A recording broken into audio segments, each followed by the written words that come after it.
మిగిలిన 99% మంది సామాన్యులు వాళ్ళందరిది దోసుకోవడమే ఉంటుంది, వాళ్ళందరూ బాధపడే ఉంటుంది. అంటే ఈ దోసుకునే మెంటాలిటీ ఉన్న వాళ్ళే బీజేపీ సపోర్ట్ చేస్తారు. Let's make it simple. మిగతా వాళ్ళకి దొడ్డు రేషన్ బియ్యం ఇస్తాడు, బతకాలి కాబట్టి, బతికితే వాళ్ళకి సేవ చేయొచ్చు కాబట్టి. ఉత్తర భారతదేశంలో, దక్షిణ భారతదేశంలో కూడా ఉన్నారు కరెక్ట్.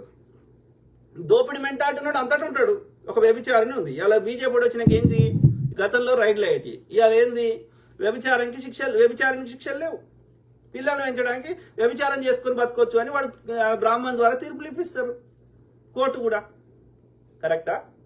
అదే నిజమైతే ఓకే, మోడీ వాళ్ళ అక్కనో చెల్లెనో వ్యభిచారం చేస్తా అంటే మోడీ ఒప్పుకుంటాడా చెప్పండి? మాధవిలత విరించి హాస్పిటల్ మాధవిలత ఆమె కానీ ఆమె బిడ్డని కానీ వ్యభిచారం చేస్తా అంటే ఒప్పుకుంటుందా?